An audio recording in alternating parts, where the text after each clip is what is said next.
Hello, my name is Ezekiel Gabaldon, and this is my first video reflection on my favorite American made, produced, directed, and acted film. Um, the movie that I am choosing is Nacho Libre with Jack Black.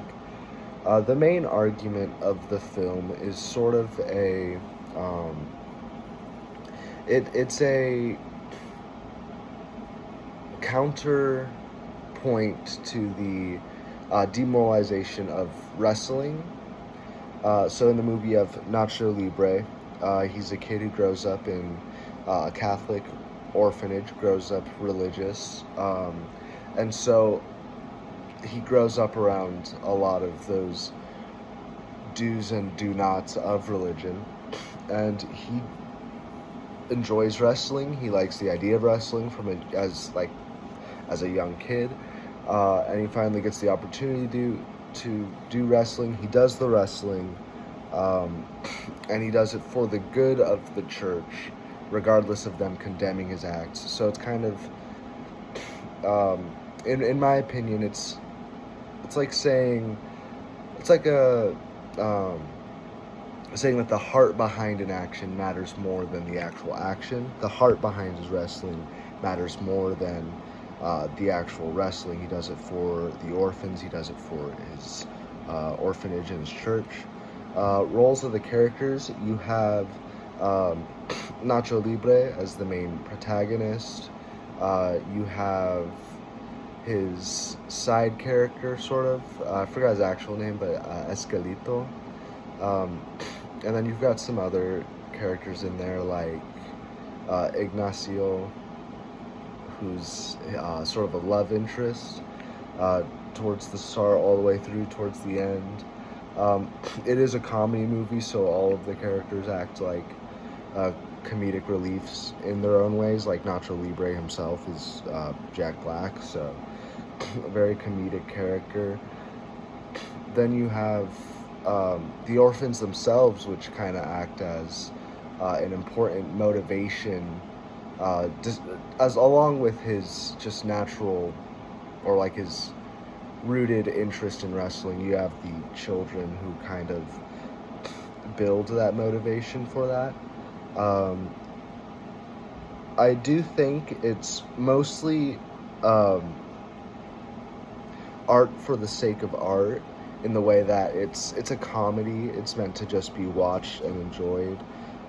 When I first watched it, I didn't see it as very thought provoking, but it does have a critique on this, like, morality. Whether you think it's subjective or objective.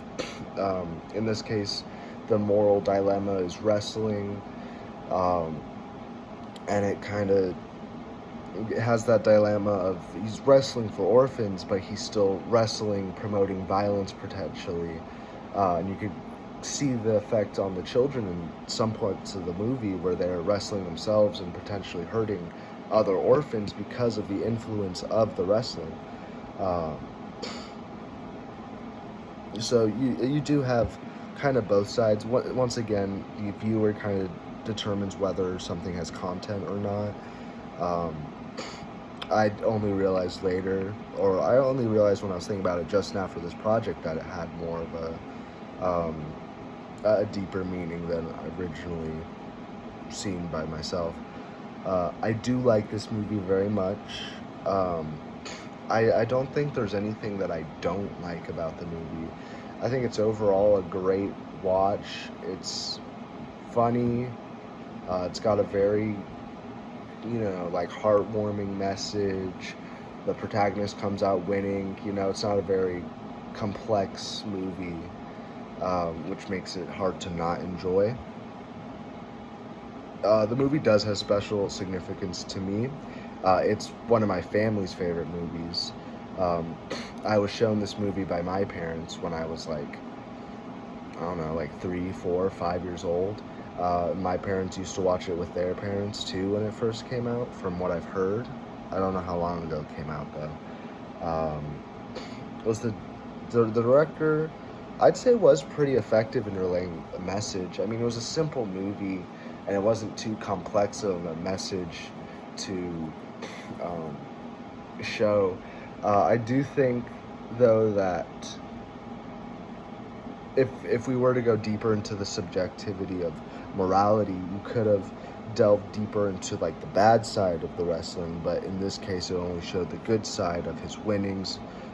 With like one scene showing the violence that it inspired in the orphans who watched him wrestle. And I would recommend this film. I don't know why you wouldn't watch it. If you haven't watched it, you need to watch it. It's really good.